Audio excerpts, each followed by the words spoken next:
Good afternoon. Welcome to Thinking Tuesday.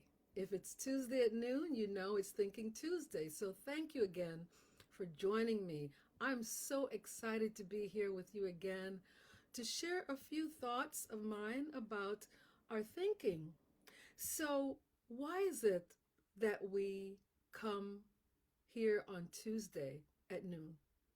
Why do you join me here? Or even on YouTube later if you didn't see it live.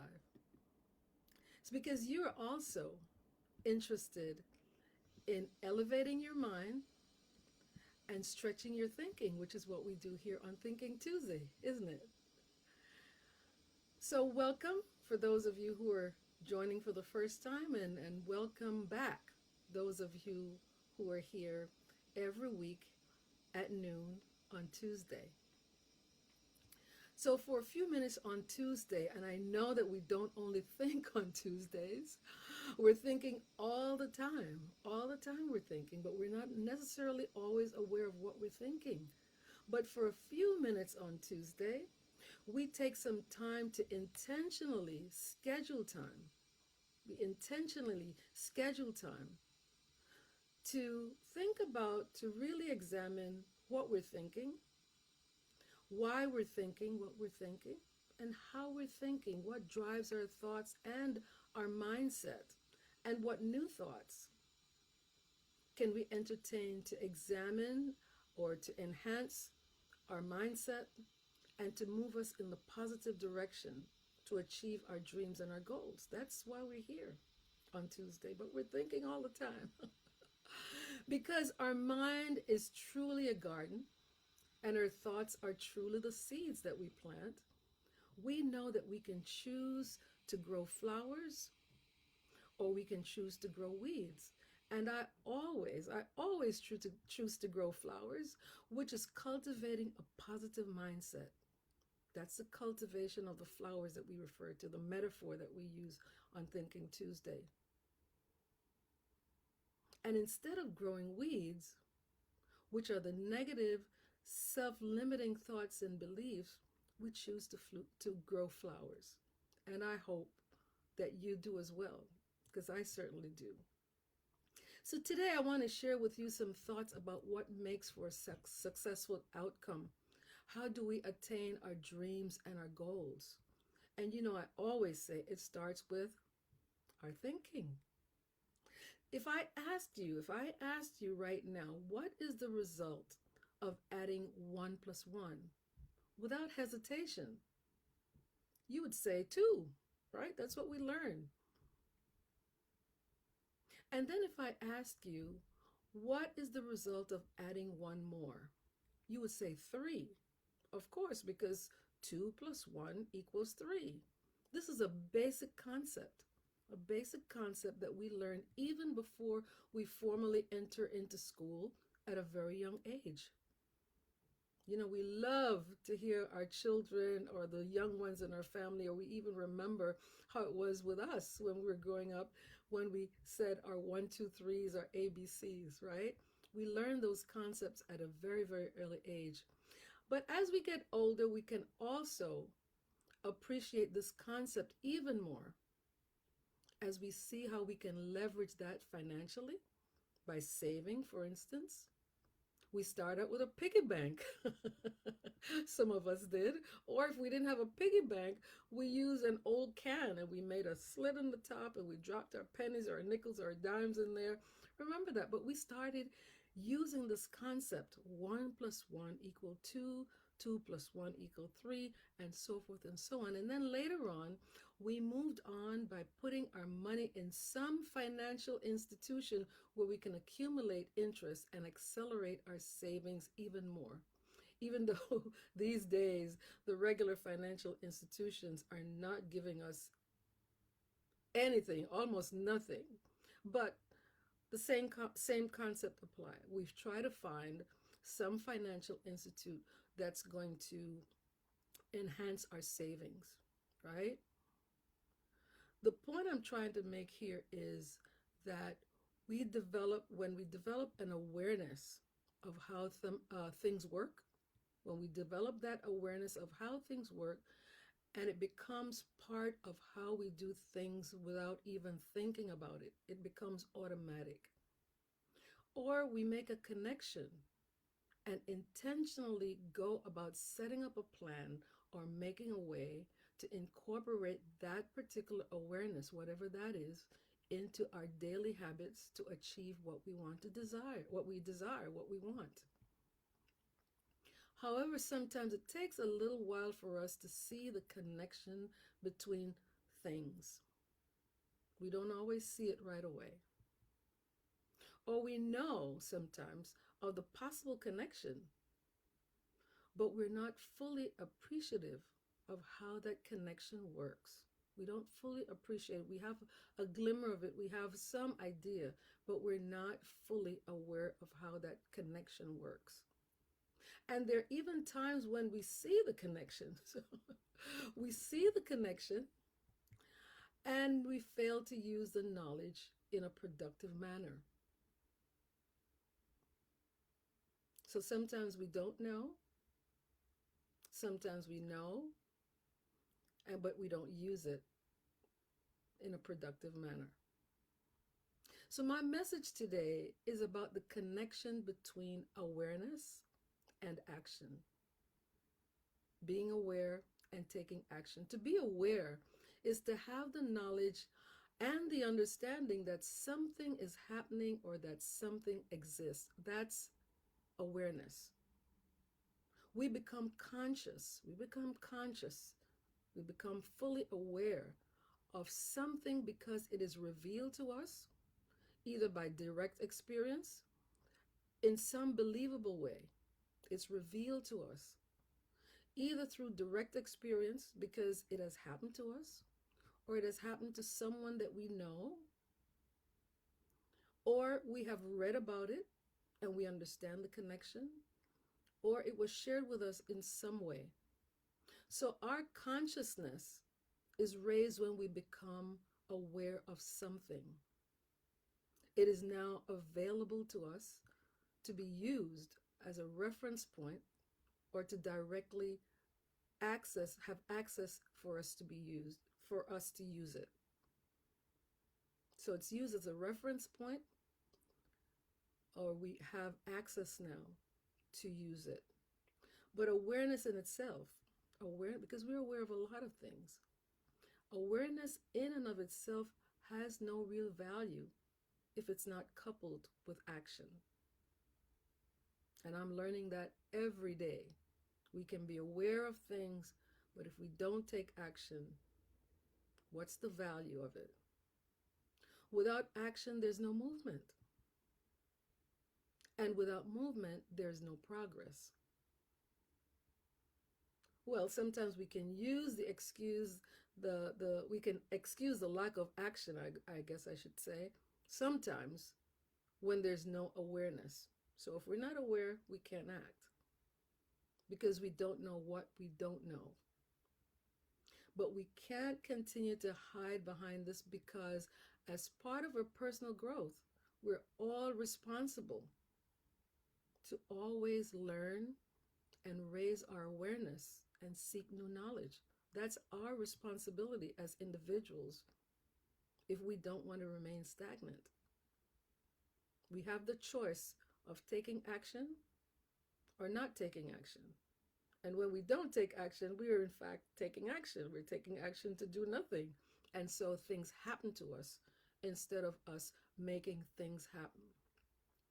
But the interesting thing about the connection, the combination of awareness and action is that sometimes we're not ready to allow ourselves to become aware of something, whatever that thing is, because we're not ready to take action. So even though they go hand in hand, sometimes we're not ready, even though we're aware, to allow ourselves to become, to take action. We're either afraid to give up something that could be a very unfulfilling job, an fulfilling relationship, a bad habit, an addiction, maybe alcoholism, drug addiction, overeating, whatever it is, whatever that bad habit is that's not serving us well. Or it could be a negative image. We're not ready to give that up yet because we feel we have nothing to replace that thing with. And I remember working in the field of alcoholism years ago. That was the struggle of a lot of alcoholics. That's what they knew to do. And they had nothing yet at that time to replace that habit with. So they had to make a decision that they wanted to give up that habit and learn to find things to replace that with. The way they thought, the way they saw themselves, their willingness to take action. Those things had to fill that void. So we can't fully see ourselves otherwise if we are not ready to be aware. It's not if we're not ready to allow our awakeness, our awareness to be awakened. Or sometimes because we're afraid, because we don't know the action steps to take or to move in that opposite direction. What is it that we do? What are the next steps that we take? So we fight against our awareness. We fight against being aware, and we remain in what's familiar, even though it's holding us back from what we say we would like to have. We resist. We believe that everyone, at least I believe that everyone wants to be successful, but success can be scary. It can be scary because it's unknown, because you've never walked that particular path before. You're venturing into new territory without a GPS sometimes or a guidebook. So even though we want success, it can be scary because it's the unknown. But the good news is, and I'm always the bearer of good news, I would like to think of myself as the bearer of good news. The good news is that most of the time, our awareness gnaws at us, and continues to make us feel uneasy, so uncomfortable that we have no other recourse but to take action. So awareness is a good thing, even though we might fight against it or deny it. When we see that we keep running around in circles, facing the same problems, repeating the same behaviors that keep us stagnated and feeling unaccomplished, we're often convinced then that we have to take action. Because they say insanity is doing the same thing over and over and expecting different results. When we keep getting the same results, then sometimes that's what forces us to take action. No one, at least I believe, no one comes to awareness and remains the same afterwards, even if you choose or find it difficult to take action. Once you become aware, or once I become aware of something, it stays with me, and I have to try to find a way to deal with that awareness, to move forward based on what I become aware of. It's not always easy because we tend to hold on to old habits for various reasons. So you're not the same person once you become aware. Your thinking is changed in that it is disturbed. Your thinking is now disturbed by this new awareness. You have been awakened to a new part of yourself. That's what it is. A new part of yourself that you're not used to. So it's uncomfortable. It makes you feel uneasy. But the law of awareness, as I've mentioned before, says that you have to know yourself to grow yourself. So we have to stop fighting against the awareness so that we can move forward, we can grow ourselves. It is up to you to decide if and when and how you're going to take action to continue to grow yourself when you have that new awareness. Another spate of good news is that it's never too late. It's never too late. Age is never a factor to take action. And no action, absolutely no action is too small. No action is too small. So don't count yourself out. And we've all experienced, we've had the experience of literally actually taking baby steps, and unfortunately, many times we tend to forget our successes because they're so far behind us. But we never forget how proud and excited we were, or our family members who witnessed us taking our first steps. And we got up, and when we fell, we did not stay down. We got up, and they cheered us on. Sometimes they even went before us and asked us to walk towards them because they were so excited about these baby steps, these small steps that we were taking. So if your steps are too long ago that you don't remember, you can remember how you might have felt when young ones in your family, your child or your grandchild or your sibling or a niece or a nephew or some toddler of a friend who was taking their first steps. You celebrated and you hugged and you kissed and you said, "Good job," and you cheered them on. It is those small steps that led the child to his or her success, and it will do the same for you as well. It's called the law of momentum. When you fall, you don't stay down, you get up and you try again. The third piece of good news that I want to share with you is that you're not alone. You are definitely not alone. So if you're thinking that, get that out of your mind because you're not alone. You do not have to do all this by yourself. I know it may be daunting, but you do not have to do this by yourself. Find someone to help motivate you to take that first step. Find someone to motivate you to help you to first develop the awareness.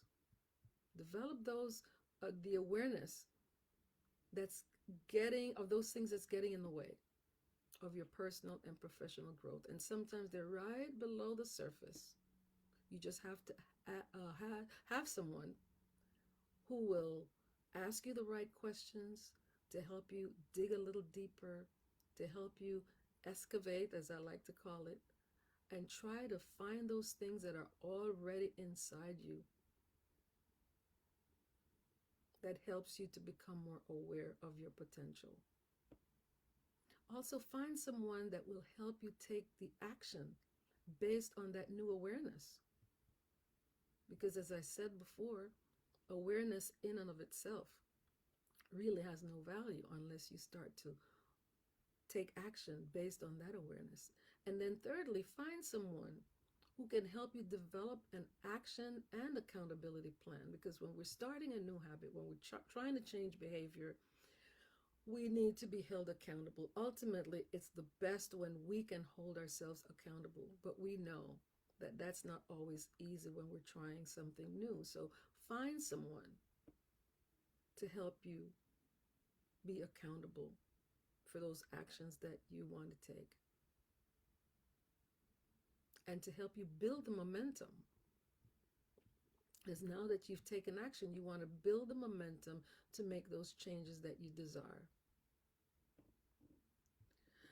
So you have the ability to move, to take small steps. The important thing is to move, take action, and build momentum. And just like that little baby that I described before, who gets so excited after taking those steps, even though they might fall a couple of times, they're excited because they see that they're walking, they're moving, and then they're running. So I want to encourage you today not to hold yourself back, to allow yourself to develop that awareness, to become comfortable in those uncomfortable spaces where your awareness might take you, and then to take action. Because just as we know that 1 + 1 is 2, and 2 + 1 is 3, Awareness plus action equals success. So I'll again let you know that I'm available for a complimentary consultation to help you on this life-changing journey, because that's what it is. It will change your life when you see the potential that you have and how you can enhance what you're doing to become the person that you would like to be or to have or to do those things that you would love to do. You'll wonder why you haven't started before. But don't worry about why you haven't started before. The important thing is that you've started, right? Because we start at the time that's appropriate for us. The important thing is to get started because it's never too late. And you can contact me through my website for this complimentary consultation to help you get started on your journey or to continue on your journey. And that's drcherylburton.com. All my programs and services towards your personal and professional growth are listed there. If you're interested in a service that's not listed, we can discuss that because all of my programs and services are customized to the needs of my clients. Feel free to book me through my website as well for speaking engagements and other trainings for your business or your organization. And finally, as I always do on Thinking Tuesday, I'd like to encourage you to share this message with someone that you care about, someone that you feel could benefit from this message. You can see all of my Thinking Tuesday messages on my YouTube channel, Cheryl Burton Thinking Tuesday. And again, I thank you for joining me. Thank you for being here. Thank you for sharing the message. Thank you for being open to engage your thinking, examine your thinking, your mindset, and be courageous to make those changes that are going to benefit you and not just continue to be comfortable in those places that are familiar to you, because they're not always helpful and healthy. So I thank you for joining me. I look forward to seeing you next Tuesday at noon for another thought-provoking message to elevate and stretch your thinking, because that's when growth happens. When we allow ourselves to be confronted by thoughts, thinking, actions that are not taking us where we desire to go. So thank you for listening. I look forward to seeing you next Tuesday at noon for Thinking Tuesday. So take care and bye-bye for now. Take care.